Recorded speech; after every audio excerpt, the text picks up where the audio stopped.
BJP का delegation Dumka जा रहा है जिसमें निशिकांत दुबे शामिल होंगे। साथ ही ये बताया जा रहा है कि इस पूरे मामले में अब एनआईए की जांच की मांग की जा रही है। इसी के चलते बीजेपी का ये प्रतिनिधिमंडल दुमका जाएगा जिसमें कपिल मिश्रा, निशिकांत दुबे शामिल रहेंगे। अंकिता के परिवार से ये बीजेपी नेता मिलेंगे।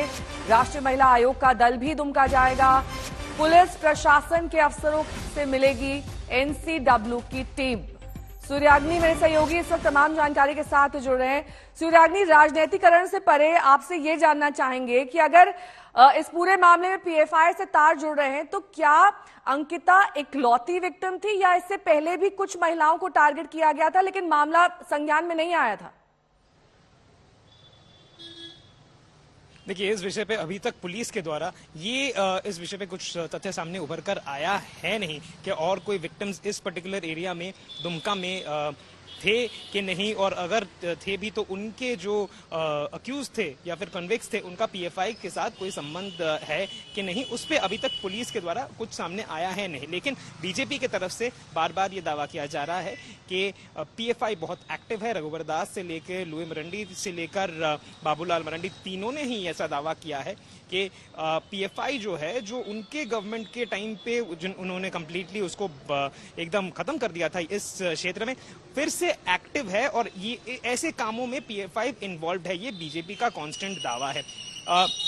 बाबूलाल मरंडी ने भी एक ट्वीट किया है कि जो दूसरे अक्यूज्ड हैं जिसको अरेस्ट कर लिया गया है, छोटू उर्फ नईम खान, उनके साथ वो इन्फ्लुएंस थे बांग्लादेश के एक टेरर ग्रुप के द्वारा जो अलकायदा का सबकॉन्टिनेंट में, इंडियन सबकॉन्टिनेंट में फ्रंट फेस है।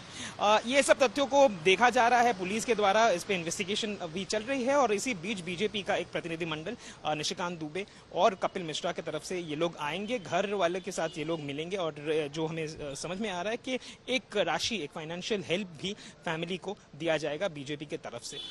नेहा, लेकिन इसके अलावा सूर्याग्नि, एनसीडब्ल्यू की टीम भी पहुंच रही है, एनआईए जांच की मांग की जा रही है, पुलिस पर भी सवाल उठ रहे थे लेकिन प्रशासन पर भी ये सवाल उठे कि क्यों वक्त पर इलाज मुहैया नहीं कराया गया। एयर एम्बुलेंस दे देते तो शायद अंकिता की जान बच सकती थी। इसके जवाब में अभी तक कोई ठोस तथ्य सामने नहीं आया, कोई जवाब नहीं मिल पाया।